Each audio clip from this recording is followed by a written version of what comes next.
वृन्दावनेश्वरि तवैव पदारविन्दम्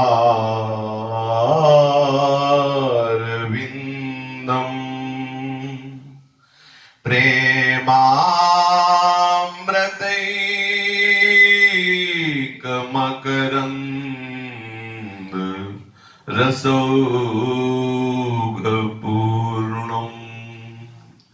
अद्यर्पितं मधुपते स्मरतापमोग्रं निर्वापय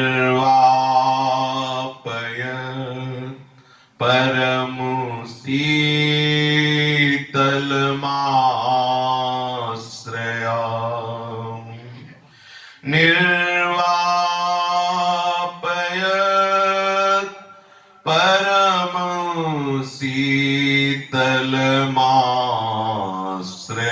परमशीतलमाश्रयामि निर्वापयत् परमशीतलमाश्रयामि।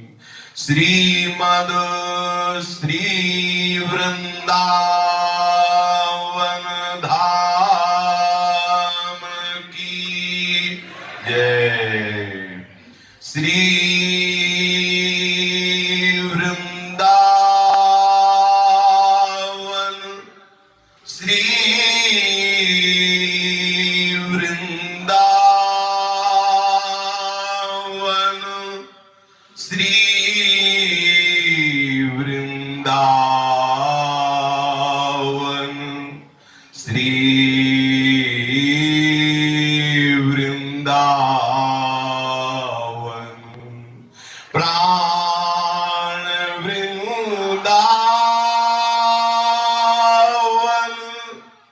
जीवन वृंदावन सर्वस्व वृंदावन श्री वृंदावन। श्री राधा वल्लभ लाल की जय। भक्तन के शुभ गुण चरित जो सुनी है चितलाए, ताके भक्ति बढ़े घनी अरु हरि हो ही सहाय। हरि को निज यस ते अधिक भक्तन यस पर प्यार, ताते यह माला रची करि ध्रुव कंठ सिंगार। अजहूं सोच विचार के गहि भक्तन पद ओट। हरि कृपालु सब पाछली क्षमि है तेरी खोट। हरि कृपालु सब पाछली क्षमि है तेरी खोट। जो परम भगवत अनुरागी महापुरुषों के जीवन चरित्र का कथन और श्रवण करते हैं, उनके हृदय में जो भगवत अनुराग से प्रेरित शास्त्रों के सार सिद्धांत उदय होते हैं, उन वाक्य और महावाक्यों का विचार करके अपने जीवन में अपने आचरण में उतारते हैं, उनको निश्चित प्रभु को वश में करने वाली प्रेम लक्षणा भक्ति का निश्चित अनुभव इसी जन्म में होता है। हृदय अनुराग रंग से डूब जाता है, ऐसी उन्मत्तता बढ़ती है जैसे महापुरुषों में होती है। ये सिद्धांत है कि हम जिसकी चर्चा करते हैं उसका छठा हिस्सा तत्काल प्राप्त हो जाता है। जैसे हम किसी पापात्मा जीव की चर्चा करते हैं तो उसके पाप का छठा हिस्सा तत्काल मिल जाता है। यदि हम किसी पुण्यात्मा की चर्चा करते हैं तो तत्काल उसका छठा हिस्सा पुण्य का आपको मिल जाए। यदि हम किसी महात्मा की चर्चा करते हैं तो तत्काल उसके भजन का छठवां हिस्सा प्राप्त होगा। तभी भगवत चर्चा करने वालों से भी श्रेष्ठ उन्नति को प्राप्त होते हैं भगवत चरणारविंद के अनुरागी जनों की चर्चा करने वाले। जैसे हम परम भागवत श्री वेणु विनोद कुंज वाले महाराज जी, श्री बालकृष्ण दास जी के पावन जीवन चरित्र का कथन श्रवण कर रहे हैं तो उनका कृपा कटाक्ष और उनकी भजन की स्थिति से हमको छठा हिस्सा मिलेगा, जिससे हम उसी कोटि के भजन के लिए दौड़ लगा देंगे। जितने महापुरुष हैं जब हम उनकी चर्चा सुनते हैं तो उनके भजन का छठा हिस्सा, उस कोटि के भजन का छठा हिस्सा, तभी मुझ माया मलिन जीव को भगवत अनुराग में मगन होने का अवसर मिल जाता है। हमारा चित्त उत्साहित हो जाता है प्रभु प्राप्ति के लिए। इसलिए पूर्ण श्रद्धा रख करके हरिजस से भी अधिक सम्मान हरिदासों के जस पर दिया जाए, क्योंकि उससे बहुत जल्दी मायामल का नाश होता है। मायामल का मुख्य स्वरूप है देहाभिमान, और एक ही उपाय है देहाभिमान नष्ट होने का, भक्त चरण रज, भक्त उच्छिष्टामृत, भक्तों की आज्ञा में रहना, भक्तों का जस सुनना, भक्तों के सानिध्य में रहना। आप निश्चित समझ लो अहम आपको पतित कर ही नहीं सकता। एकांतिक साधना और भक्तों का संग नहीं, भक्तों का जस नहीं, भक्तों की आज्ञा में नहीं, तो वो एकांतिक साधना आपको अहम पुष्ट कर देगी, जो भगवत मार्ग में बहुत बाधा पहुंचाने वाली है। इसीलिए प्रायः आचार्यों ने यही आज्ञा दी, श्याम श्यामा पद कमल संगी शिव नायो। पूज्य श्री महाराज जी की इस समय 16 वर्ष की अवस्था पूरी हो चुकी है, 17वें वर्ष की अवस्था में प्रवेश है। कल की चर्चा में विश्राम हुआ था कि महाराज जी के हृदय में परमहंस शिरोमणि श्री रामकृष्ण जी का बहुत आदर था। उनके लीला चरित्र का अर्थात परमहंस जी के जीवन चरित्र का पठन करते, चिंतन करते, मनन करते, तो एक दिन ऐसी तन्मयता हुई कि ये सब महापुरुष जो सिद्ध परिकर के हैं, ये शरीर भले छोड़ दे लेकिन ये विराजमान रहते हैं, मुझे रामकृष्ण परमहंस जी दर्शन दे। ऐसी पूज्य श्री महाराज जी की जो बाल्यावस्था का नाम संपत कुमार, हृदय में इच्छा हुई कि मुझे रामकृष्ण परमहंस के दर्शन मिले। तो बंगलौर में पीछे चर्चा में सुना कि अपने भाई बहन के साथ वहां कमरे में, एक ही कमरे में शयन करते थे। अचानक देखा बहुत सुंदर दिव्य प्रकाश। ऐसा होता है, यदि आप सच्चाई से भजन करेंगे तो बिना बुलाए महापुरुषों का दर्शन मिलने लगेगा, खुली आंख दर्शन मिलने लगेगा, स्वप्न में दर्शन मिलने, पक्का पक्का। बिना महापुरुषों के सानिध्य के कोई आगे बढ़ ही नहीं सकता परमार्थ पथ में। और प्रत्येक कोई भी भगवत प्राप्त संत हो, उसके जीवन की मूल धरा में किसी न किसी महापुरुष के कृपा कटाक्ष होता है।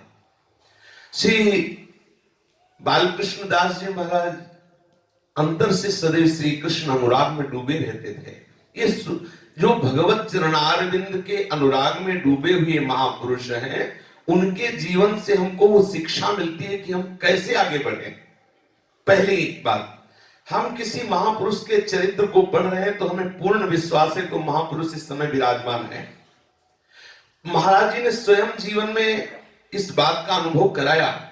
रामकृष्ण परमहंस की जीवनी पढ़ रहे हैं, उनको विश्वास है कि रामकृष्ण परमहंस जी अब भी विराजमान है और मुझे दर्शन चाहिए। अगर प्रबल इच्छा हो जाए तो ऐसा हुआ है, कितने संतों को हुआ है, कितने साधकों ने निष्ठा पूर्वक किया, हमें उस महापुरुष के दर्शन चाहिए, और हुए हैं। अगर वो अंतर ध्यान हो गए तो भी हुए, पक्का हुए। तो कमरे में देखा एक सुंदर दिव्य तेज प्रकट हुआ। फिर उसी तेज में देखा कि मंद मंद मुस्कुराते हुए रामकृष्ण परमहंस जी श्री महाराज जी की तरफ देख रहे हैं। महाराज जी बिल्कुल जग रहे हैं, सोने हैं, जग रहे हैं। महाराज जी की तरफ मंद मंद मुस्कुराते हुए देखकर कहा, चलो अब यहां रुकने का समय नहीं, मैं तुम्हें लेने आया हूं। तुम यहां से चलो। महाराज जी डूब गए मत। जो भगवत प्राप्त संत होते हैं, ठीक भगवान के दर्शन से जैसा आनंद होता है, वैसे ही आनंद भगवत प्राप्त संतों के दर्शन से होता है। महाराज जी भाव दशा में डूबते चले जा रहे। एकदम ध्यान आया कि इतने महामहिमा में रामकृष्ण परमहंस जी पधारे, अपने भाई बहनों को भी दर्शन करवा दें। तुरंत उनको जगाया, उठो देखो परमहंस जी पधारे हैं। उठे, आंख खोल के देखा तो दिव्य सुगंध आ रही है और कमरे में एक प्रकाश है लेकिन दिखाई नहीं दे रहे। कहां है परमहंस जी? बोले देखो सामने खड़े मंद मंद मुस्कुरा रहे हैं और हमसे कुछ वार्ता करें। तुम्हें सुनाई नहीं दे रही? बोले हमें सिर्फ प्रकाश दिखाई दे रहा है और बड़ी सुगंध दिखाई दे रही है। उनको परमहंस जी का साक्षात्कार उनको नहीं हुआ। कल यहां तक चर्चा हुई थी। अब पूज्य महाराज जी के हृदय की विकलता बढ़ने लगी। बार बार परमहंस जी का वो महामहिमा में स्वरूप और वो शब्द सुनाई देते, चलो तुम्हारा अब समय यहां रहने का नहीं, आगे बढ़ो। महाराज जी के हृदय में एक विकलता पैदा हुई। ये उन्हीं की हृदय की वाणी है। निरखो कब वह श्यामल वेश, निरखो श्यामल वेश। सत्य मानिए, जिसके हृदय में ये चाह पैदा हो गई, सब प्रपंच बह जाता है। और ये चाह ना पैदा हो तो पूरा जीवन एक नाटक रहता है। नाटक, एक पाखंड रहता है। केवल बाहरी मान, बाहरी बातें, बाहरी सांसारिक भोग प्राप्ति के लिए वो भक्ति का, वो साधुता का एक नाटक करता रहता है। बिन विवेक वैराग्य भक्ति बिन सत्य न एको मानो, भगवत विमुख कपट चतुराई सो पाखंड नहीं जानो। और जिसके हृदय में ये बात लग गई, नारायण स्वामी का श्रीमुख का वचन है, जिसे घनश्याम से मिलने की लगन लग गई तो ब्रह्मादिक के भोग सब भी समला लगता है। नारायण ब्रज चंद की लगन लगी है जाए, अभी मिले नहीं, मिलने की चाह में। महाराज जी के हृदय के वचन, उन्हीं की लेखनी से लिखा हुआ पद है। निरखो कब वह श्यामल वेश, निरखो कब श्यामल वेश। प्रत्येक श्वास में महाराज जी के एक मंत्र चलता रहता था। पीछे आपने सुना, आचार्य परंपरा से पूरा परिवार जुड़ा हुआ था और महाराज जी की पीछे एक शैली थी। एकांत में बैठते ही महापुरुषों के चरित्र पढ़ते रहते थे। श्रीमद् भागवत को महाराज जी ने प्राण माना, साक्षात प्राण। और महाराज जी के श्वास श्वास में निकलता रहता था ओम कृष्ण, ओम कृष्ण, ओम कृष्ण। पूज्य श्री बालकृष्ण दास जी महाराज जी के श्वास श्वास से मंत्र चलता था ओम कृष्ण, ओम कृष्ण। तो महाराज जी के हृदय में जो व्याकुलता है, वो कैसी सुंदर भाव मूर्ति ठाकुर जी के हृदय में विराजमान है पूज्य महाराज जी के। बोले नयन विशाल चित्रित अति सूक्ष्म, नयन विशाल चित्रित अति सूक्ष्म, काजर कारी रेख, काजर कारी निरखो कब वह श्यामल वेश, निरखो कब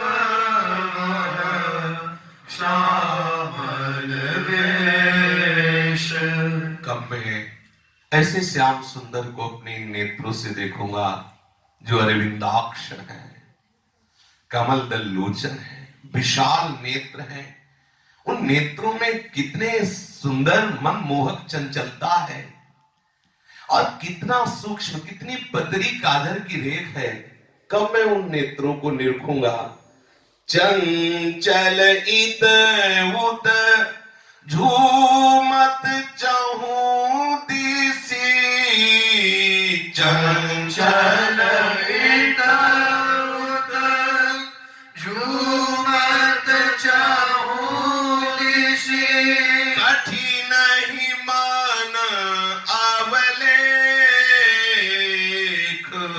कठिन ही मान अवलेख निरखों कब वह श्यामल भेष कब श्यामल वेश। कैसे श्री वृंदावन की कुंजों में झूमते हुए मतवाले श्री लालजू चल रहे हैं, कैसे उनकी चंचल कटाक्ष है, चारों दिशाएं उनके श्रीअंग की नीलिमा से अद्भुत प्रकाशित हो रही हैं। मन की सामर्थ्य ने कि इस रूप को बचा सके, विकल हो जाता है मन। ऐसा अद्भुत रूप श्री लालजू महाराज जी का है। मैं कब देखूंगा वो रूप। नयन अमित ब्रज धाम बसे जहां नयन अमित ब्रज धाम बसे जहां युवती प्रतिगृह नित ही अपेख युवती प्रतिग्रह नित ही अपेख ललना द्वार बिहार नैन नित ललना द्वार बिहार नित नव द्वार अली तनु लेख नव द्वार अली तनु लेख। निरखों कब वह श्यामल बेस निरखों कब श्यामल वेश। अरे मन, यदि मनमोहन को नहीं रिझाया तो तूने इस मनुष्य जन्म में किया ही क्या। अरे मन, यदि तूने मनमोहन को नहीं अपनाया तो तूने क्या किया। यदि तू मनमोहन के लायक नहीं बना, उन्हें रिझाकर उनके सुख से सुखी हम प्रसन्न नहीं हुआ तो मनुष्य जन्म प्राप्ति का लाभ क्या हुआ। महाराज जी कह रहे हैं मनुष्य जन्म प्राप्ति का लाभ है कि ऐसा मन को सजा लो, संवार लो कि मनमोहन रीझ कर तुम्हारे मन मंदिर में प्रकाशित हो जाए।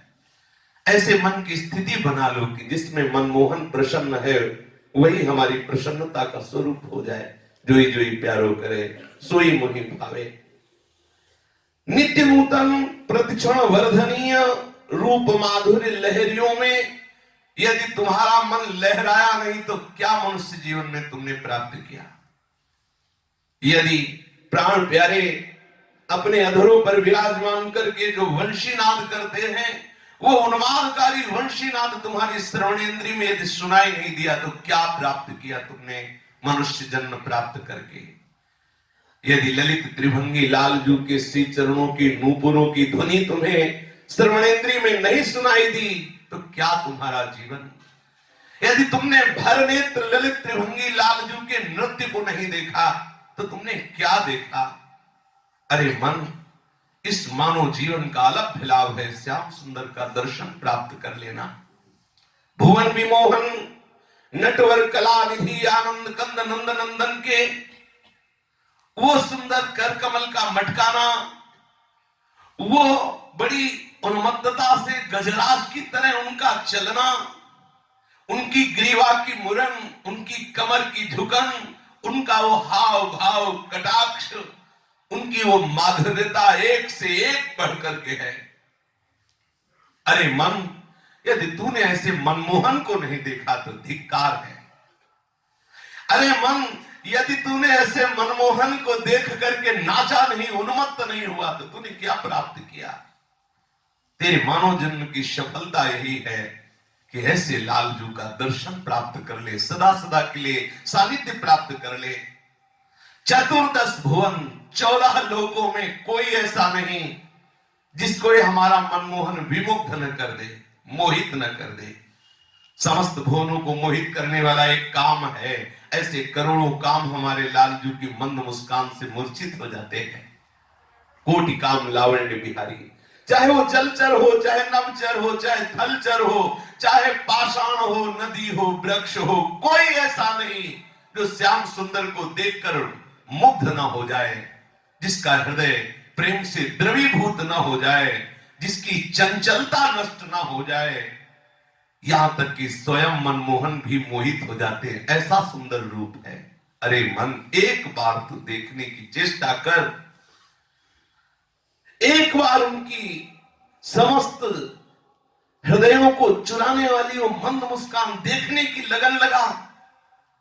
कोई ऐसा नहीं है जो मोहित हुए बिना रह जाए, ऐसा सुंदर है ठाकुर, ऐसा सुंदर है। कोई जड़ चेतन कोई ऐसा नहीं, पत्थर भी पिघल जाते हैं, ऐसा वो सुंदर है।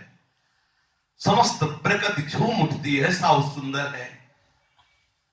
ऐसे सुंदर श्याम सुंदर को देखने के लिए मन, तुझे मानव शरीर मिला है। देखो, जब कोई मूर्तिकार भावना करता है तो सबसे पहले उसके हृदय में होते हैं, तभी वो मूर्ति बनती है जो भावना करता है। कोई चित्रकार जब चित्र लिखता है तो उसके पहले वो चित्र उसके हृदय में होता है, तभी चित्रकार लिखता है।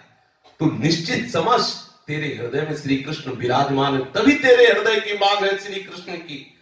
केवल तू थोड़ी सी तन्मयता कर ले, इस शरीर संसार इस प्रकृति के भोगों से तू सत्संग के द्वारा अपने आप को बचा ले, तो तेरे हृदय में ही श्री कृष्ण की सुंदरता, श्री कृष्ण की वो माधुर्यता, श्री कृष्ण का वो अद्भुत आनंद विराजमान है। संसार से राग रहित होने पर तत्काल तेरे को अनुभव में आ जाएगा। जैसे चंद्रमा से एकटक दृष्टि से मुग्ध हो जाने वाली चकोरी के मन में जन्म सिद्ध आकर्षण चंद्रमा के प्रति है, जैसे चंद्रमा से एकटक दृष्टि से मुग्ध हो जाने वाली चकोरी के मन में जन्म सिद्ध आकर्षण है, कोई साधना से नहीं, जन्म सिद्ध वो चंद्रमा से प्यार करती है चकोरी। जैसे स्वाति नक्षत्र के बूंद से पूर्ण अनन्यता भाव जो प्यार है चातक का, वो स्वाभाविक, तुम्हारे हृदय में स्वाभाविक श्री कृष्ण प्रेम है, स्वाभाविक श्री कृष्ण प्रेम। इसलिए तुम कहीं भी विश्राम नहीं कर रहे, कहीं भी तृप्त नहीं, और भाग रहे हो तुम, लेकिन जान नहीं पा रहे तुम किसके लिए भाग रहे हो। हर भोग मिलने के बाद मन कहता नहीं, मुझे और चाहिए, वो चाहिए, कौन चाहिए, ये हम खोज नहीं पा रहे। जैसे चंद्रमा से एकटक दृष्टि से मुक्त हो गई चकोरी, क्योंकि उसका जन्म सिद्ध राग है चंद्रमा से। जैसे चातक का जन्म सिद्ध राग है स्वाति नक्षत्र के बूंद से, ऐसे हर प्राणी का जन्म सिद्ध अनुराग है श्री कृष्ण से। वो भूल गया है, वो विषयों में खोज रहा है, लेकिन खोज श्री कृष्ण को रहा है। श्री कृष्ण का सौंदर्य, श्री कृष्ण का वो माधुर्य, श्री कृष्ण का आकर्षण बराबर उसे खींच रहा है। केवल तू न्योछावर हो जा उनके प्रति, तो तेरे को अनुभव में आ जाएगा। न्योछावर हो जा। नित्य अखंड त्रिगुणातीत अद्भुत सौंदर्य का आवाहन हो रहा है, और उसी का आस्वादन करने के लिए अत्यंत निकट होने पर तो श्री कृष्ण से बहुत दूर है। ये महापुरुष के अनुभव के वचन है। अत्यंत निकट प्रीतम श्याम सुंदर है, पर हम इस जागतिक भोग विलासता से इतने आकृष्ट हो चुके हैं, इतने तन्मय हो चुके, इतनी महत्व बुद्धि हो चुकी कि हृदयस्थ अत्यंत सन्निकट प्रीतम को भूलकर हम भोगों में सुख ढूंढ रहे हैं। अनन्यता रूप माधुर्य में डुबोने के लिए ही है। यदि आप अपने प्रीतम श्री कृष्ण के अनन्य हो जाए, दूसरे से संबंध हटा दे, दूसरे से सुख लेने की भावना हटा दें, तो आप अभी देखेंगे कि आपके हृदय में व्याकुलता हो जाएगी। जैसे महाराज जी के हृदय में व्याकुलता है, कब मैं श्याम सुंदर को निरखूं। और इस व्याकुलता का स्वरूप यह होता है कि फिर कुछ अच्छा नहीं लगने लगता। अब महाराज जी जैसे तैसे 15 दिन वहां रुके, जिस कमरे में बंगलोर में परमहंस श्री रामकृष्ण चंद्र जी के जो दर्शन हुए, अब उनके हृदय में एक बात लग रही, भागो भागो, घर परिवार को छोड़ो। सुबह से ही अंदर निश्चय कर लिया भागना है, मैं नहीं रुक सकता, वे पढ़ाई लिखाई घर परिवार मुझे नहीं रोक सकता है। ब्रह्म मुहूर्त से वे विचार करके अपने नित्य कर्म किए, भाई बहन को बुलाया और पिताजी को सूचना कि भाई बहन को संभालिए, इसलिए ये सूचना तार के द्वारा भेजी। और ये उसने तार में लिखा कि मुझे रामकृष्ण देव बुला रहे, परमहंस जी बुला रहे, मैं जा रहा हूं। इसका कोई आशा नहीं समझ रहा था कि परमहंस देव जी बुला रहे हैं, मैं जा रहा हूं। ये पिताजी को सूचना तार द्वारा दी कि आप हमारे भाई बहनों को संभालिए, मैं नहीं रुक सकता। राजगोपाल और वेदवल्ली को भी एक पत्र लिखकर देवी जी के चित्र के पीछे रख दिया, जो वहां देवी प्रतिमा थी उसके पीछे रख दिया, और उसमें लिखा कि मैं किसी ऐसे महान कार्य के लिए जा रहा हूं जिसमें तुमको किसी भी तरह की चिंता नहीं करनी। ये पत्र बाद में पढ़ के तुम घर चले जाना। और पिताजी के नाम एक संदेश में एक श्लोक लिखा था, हेमंती निशा के रात के 12 बजे, ये दिन में सब कर लिया, और रात के 12 बजे अपने छोटे भाई बहन को सोता हुआ छोड़कर घर को अंतिम नमस्कार करके रात के 12 बजे निकल पड़े। इस धराधाम में 12:55 में आए थे रात्रि में, और घर परिवार से वैराग्य ले रहे रात्रि के 12 बजे निकल रहे। बस हृदय में श्री कृष्ण मिलन के लौकिक आकर्षण में व्याकुलता, श्री कृष्ण प्राण प्रीतम कैसे मिले, ये भारी व्याकुलता। सन 1935 के नवंबर मास की थी वो रात्रि, जिस रात्रि को महाराज जी निकले। जन्म सन 1918 और घर त्याग कर रहे हैं रात्रि के 12 बजे नवंबर में 1935, अर्थात 17 वर्ष की अवस्था इस समय महाराज जी की है। इंटरमीडिएट की कक्षा में पढ़ रहे थे, मैट्रिक पास करके, शायद 11वें को इंटरमीडिएट कहते होंगे, क्योंकि 12 पूरे तो पास नहीं हुए, क्योंकि 12 पास होने पर समय बढ़ जाएगा। 12 में या होंगे या 11 में होंगे, क्योंकि पीछे आया था मैट्रिक पास करके महाराज जी चले। तो मैट्रिक हमारी समझ में 10 होता है 10 होता है, और इंटरमीडिएट 11 और 12 को कहते थे। अब कोई नई बात हो तो नहीं, हम अपने समय की बात पे क्यों इंटरमीडिएट 11 और 12 को, अब और कुछ हो तो ऐसा ही होगा।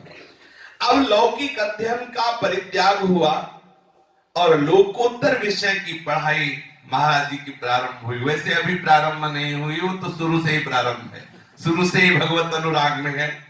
बंगलोर से रात्रि के 12 बजे प्रस्थान किया, सीधे निजाम हैदराबाद पहुंचे और स्टेशन के मुसाफिर खाने में बैठे थे। इतने में ही एक सिपाही आया, अब पैदल चलने में सुबह तक पहुंच गए होंगे। एक सिपाही आया और कहा, आप कहां से आए हैं, कहां रहते हैं, आपका नाम क्या है, आप यहां कैसे बैठे हैं। आप समझ गए कि पुलिस के पूछने का मतलब है कि पिताजी को तार पहुंच गया और वो रिपोर्ट कर दिए कि मेरा लड़का भाग गया, इसलिए मेरी खोज। तो जो भजन करते हैं बहुत चतुर भी होते, रामे भजे थे चतुर, समझ गए कि हो सकता है हम पकड़े जाए, इसलिए टाल मटोल करके उत्तर दिया और सिपाही को इधर उधर से, और तुरंत वहां से निकल पड़े, मतलब उसकी नजर बचा करके निकल पड़े। मैं अभी आता हूं ऐसा कह के। गृह त्याग की सूचना पिताजी ने पुलिस को कर दी थी कि हमारा बालक भाग गया है, उसको पकड़ा जाए। पुलिस तलाश कर रही थी। सिपाही के थोड़ा सा नजर बचाते ही आप चल दिए। अब आप आगे विधान बनाया कि मुझे वाराणसी जाना है, काशी जाना है। वैसे हमने प्राय महापुरुषों के चरित्रों में पढ़ा है, मुहर काशीनाथ की ही लगती है। तो आगे चाहे नरसिंह मेहता हो, चाहे राधा बाबा का भी चरित्र कृपा करेंगे तो अपने लोग कथन श्रवण करेंगे। बड़े बड़े महापुरुषों के जीवन में देखा, जा पर कृपा न करें पुरारी, सो न पाओ मुनि भगत हमारी। गंगाधर भगवान शिव की कृपा कटाक्ष से ही हरि चरणों का प्रेम प्राप्त होता है। ऐसा प्रायः जितने भी महान भक्त, अगर गोस्वामी तुलसीदास जी को भी उनके आराध्य देव के चरणारविंद में अखंड अनुराग प्राप्त हुआ तो विश्वेश्वर भगवान काशीनाथ की कृपा से। अब आपके पास पैसे थे नहीं और आपने कभी बिना टिकट यात्रा की थी नहीं थी। अब आप मन में आ रहा था कि क्या करें, कैसे बनारस जाएं। अब कल्पना है मन में एक आती कि अब कैसे, पैसे की व्यवस्था नहीं, बिना टिकट चले नहीं, कैसे जाएं। आपने एक युक्ति सोची। एक पढ़े लिखे आदमी से बात की तो वो इंजीनियर था। उसने कहा आप मुझे नौकरी दे सकते हैं? उसने कहा हाँ। उसने बातचीत की, महाराज जी विवेकवान थे। उसने कहा आप हमारे सुपरवाइजर बन जाए। तो एक इंजीनियर के ये सुपरवाइजर बन गए। अब वो तो समझ रहा था नौकरी के लिए ही टहल रहे, और महाराज जी को सिर्फ पैसा चाहिए था जो उनको वाराणसी तक पहुंचा सके। 1 महीने मेहनत की, उनके साथ नौकरी, 30 रुपए उसने इनको धनराशि दी। बस वो उसी से टिकट खरीदी और काशी जा पहुंचे। गाड़ी में बैठे बैठे आप भावना में मानस चित्र खींच रहे थे कि मेरा अगला जीवन कैसा होगा।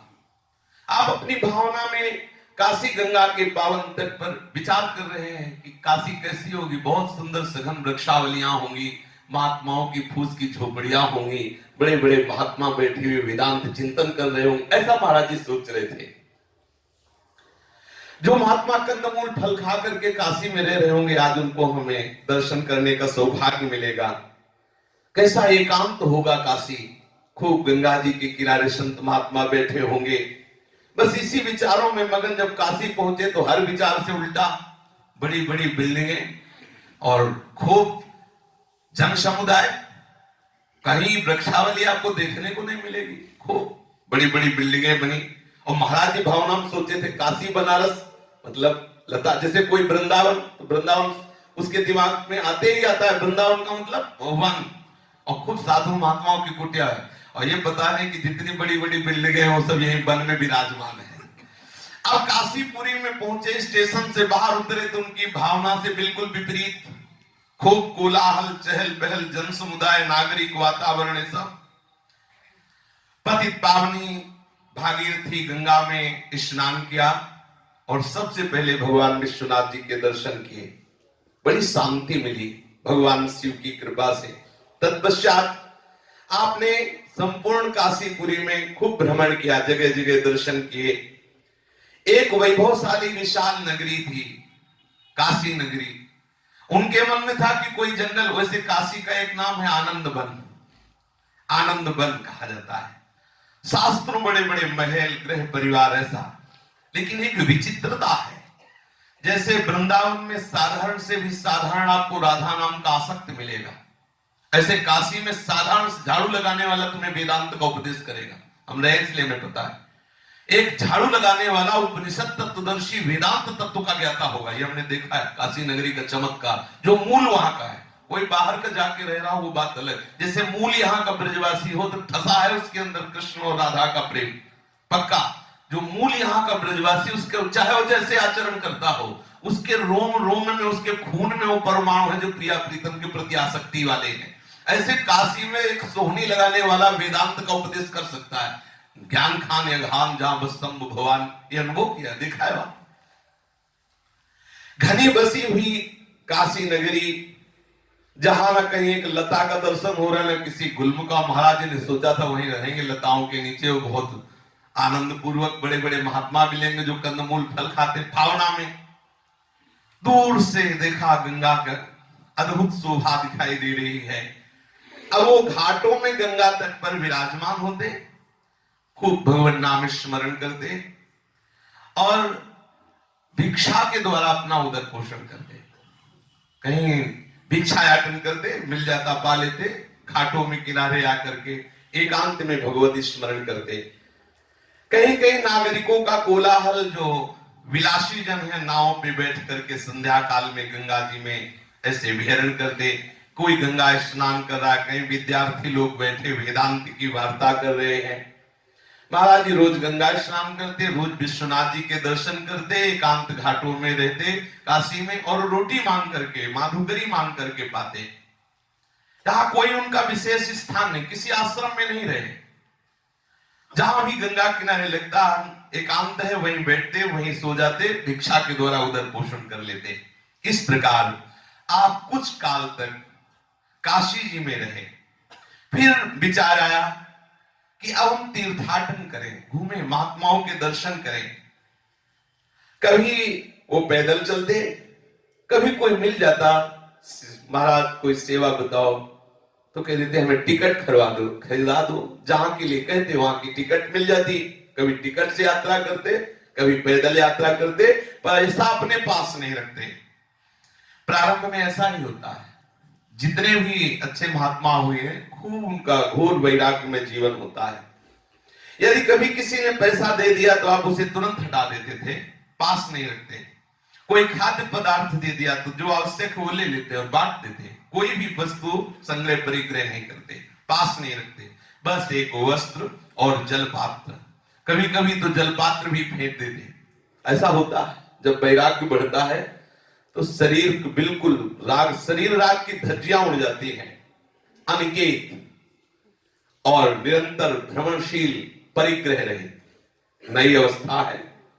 नई अवस्था में वैराग्य करना ही चाहिए, साधक को कसना चाहिए। मात्रा स्पर्शास्तु कौन्ते शीतोष्ण सुख दुख राग मापायनो नित्यास तास्तितिक्षस्व भारत। महाराज जी का एकदम कृष्ण शरीर, ये जो छवि है, एकदम अस्थि मात्र है शरीर है। आप जिसे देख, बस ये एक नीचे वस्त्र, कौपीन, कभी कभी कमंडल भी फेंक देते, बस इतना ही। ये जो आप दर्शन कर रहे हैं, ये वैराग्य का स्वरूप महाराज जी का। तो परिग्रहहीन, अनिकेत, पास में कोई भी अर्थ नहीं, कोई भी मित्र नहीं, और भ्रमणशील। बड़ा आनंद आता है जब कोई नहीं होता ना, हर समय भगवदाकार वृत्ति। फिर कभी कहीं अगर गुड़ भी मिला ना, तो लगता है भगवान कितना प्यार करते हैं। वास्तविक यहां रबड़ी मिले तो प्रभु याद नहीं आते। और जब गंगा किनारे ना एक दो आलू कोई दे दिया, इतना गुड़ दे दिया, तो एकांत में बैठकर हृदय गदगद हो जाता कि प्रभु कितना प्यार करते हैं। देखो कहां में एकांत निर्जन में, लेकिन ढूंढ के मुझे दिया कि वो लगता साक्षात प्रभु ही पवार है। अगर 2-3 दिन में कहीं कुछ ऐसा मिल जाता तो ऐसा लगता देखो प्रभु कितना प्यार कर रहे हैं। और यहाँ दिन में 2-3 बार मिलता है तो भी वो बात नहीं आती प्रभु के प्रति। 1 वर्ष के अंतराल में आप ऐसे गंगा किनारे भ्रमण करते रहे, तीर्थों में भ्रमण कर सैकड़ों मील पद यात्रा करते। इसी बीच में संतों से सुना कि हरिद्वार में महाकुंभ महोत्सव होने वाला है। आप उस परम पावन तीर्थ के दर्शन और बद्रिकाश्रम जाने की इच्छा हुई कि कुंभ में सम्मिलित हुआ जाए और बद्रिकाश्रम जाए, जहां भगवान श्री कृष्ण ने भागवतोत्तम श्री उद्धव जी को भक्ति साधना के लिए भेजा था। गच्छोद्धव मयादिष्टो बदर्याख्यम ममाश्रमम। मन में महाराज जी ने भावना की कि अब महाकुंभ महोत्सव हरिद्वार चला जाए और वहां संतों के भी दर्शन होंगे। इसके बाद वहीं से बद्रिकाश्रम में जाकर बद्रीनारायण भगवान के दर्शन करेंगे। महाराज जी अकेले ही भ्रमण कर रहे थे। वैसे साधक को चाहिए कि समूहम पुरुषा की भावना दृढ़ कर लेनी चाहिए। सबके बीच में भी रहता हुआ संग ही रहे, अपने भाव से ऐसा किसी को व्यक्त न करे, किसी के भाव से प्रभावित न हो। ये होना चाहिए साधक में। नई अवस्था के साधक को अपनी गुरु निष्ठा में इतना दृढ़ होना चाहिए कि हजारों जगह सत्संग करे, हजारों जगह मिले, लेकिन अपनी निष्ठा नहीं हटानी चाहिए। दृढ़ निष्ठा होनी चाहिए। भगवत अनुराग की बातें कहीं भी बैठ कर सुन लो, कहीं भी किसी से मिलो, कितना भी कोई चमत्कारी महात्मा हो, अपनी निष्ठा से विचलित नहीं होना चाहिए। ऐसा थोड़ी कि आज यहाँ प्रभावित कल वहां प्रभावित। वो अच्छे निष्ठावान लोग नहीं होते। जो निष्ठावान होते हैं वो अपनी निष्ठा में रहते हैं। जित संग दोषा, ठीक है, भगवत चर्चा है, अच्छे है, भगवान की सब विभूतियां, लेकिन भगवान ने जो हमें गुरु और जो उपासना दी, हम निष्ठा पूर्वक उसमें चले। एकाकी, वैसे शास्त्र का आदेश भी है कि सर्वात्मना निविष्येत बहिरिंद्रियाणि एकश्चरन् रासचित्त मनन्ते, से अकेला विचरण करे। तो वास्तविक है कि विचरण अंतर का होता है। बाहर से तो शरीर टहलता है, साधु का विचरण अंतर का होता है। संत सुखी विचरण तो मही, वो अपने आप में विचरण करता रहता है अकेला, अपने इष्ट के साथ या आत्मस्वरूप जो ज्ञान मार्ग में हो आत्मरति में विचरण करता है।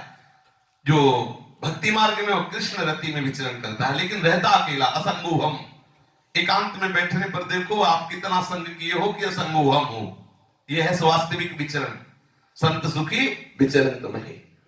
राग द्वेष रहित अंतःकरण, असंग अंतःकरण में ही भगवत चिंतन के आनंद का अनुभव प्रकट होता है। एकमात्र श्री कृष्ण मिलन की उत्कंठा ही उनकी संगिनी थी। असंगता ही आपके मन का स्वाभाविक परम धर्म था। जब भगवत प्राप्ति की चाह होती तो कहीं भी किसी से भी लगाव नहीं होता, पक्का।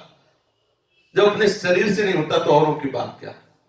भरी भरी सभाओं में संतों के वचन सुनकर केवल उनमें जो वचन लगते हैं हमारे श्री कृष्ण प्राप्ति के लिए सहयोगी, उन वचन से केवल परिचय होता। कौन बोल रहा है ऐसे कोई परिचय नहीं होता। सच्ची बात बताते हैं। जीवन में जो जिसके हृदय में भगवत प्राप्ति की चाह होती है वो सिर्फ उन वचनों से परिचय रखता है, बोलने वाले से नहीं। बोलने वाला कोई भी हो, हमारे प्रभु का जस सुना रहा है, हमको उन वचन से मतलब है, वही निरपेक्ष होकर आगे बढ़ जाएगा। उसी को गुरु मान ले, व्यक्तिगत संबंध नहीं जोड़े तो बात बन जाएगी, निकुंज में पहुंच जाएगा। निकुंज के व्यक्ति से परिचय। अब इसमें एक बात देखनी, भगवत प्राप्ति और भाव से सहचरी आदि भाव की प्राप्ति करना, उसमें भी अंतराय हो जाएगा। उसमें अंतराय, भगवत प्राप्ति और कल्याण की बात अलग है। लेकिन जब हमारे हृदय में भावना है कि हम प्यारी जी की सहचरी बने, तो फिर सिद्धांत आ जाएगा कि जो सहचरी भाव के हैं, जैसे एक होता है कि आपको रोग मुक्त होना, ठीक, चले गए आप डॉक्टर के यहाँ, वो डॉक्टर सार्वजनिक होते हैं। लेकिन आपको हार्ट में परेशानी, उसे ठीक करवाना हार्ट में, तो आपको उसके स्पेशलिस्ट से मिलना पड़ेगा। आपका कल्याण हो जाए, इस पर किसी के भी वचन सुनकर आप स्वीकार कर लो, भावना से आपका कल्याण हो जाएगा। कितने से को भगवत साक्षात्कार हो गया।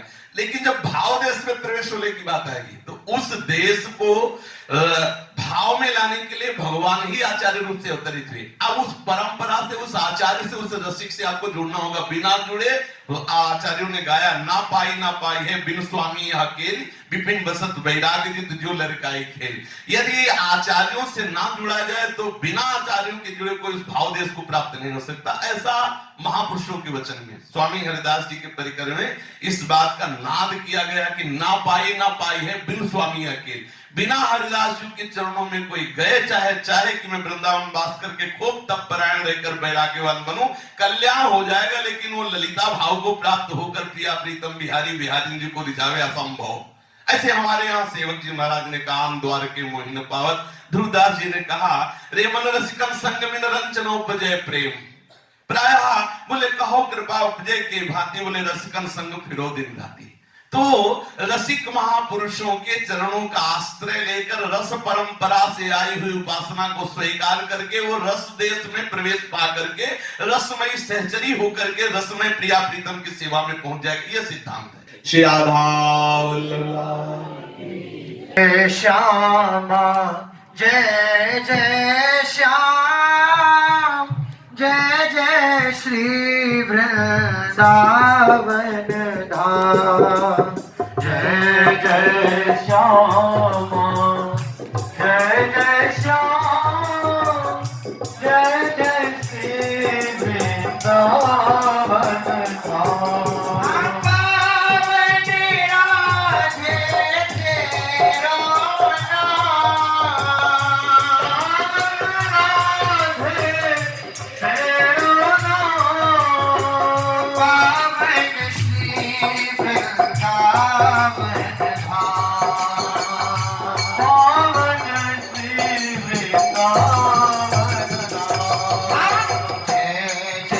Sham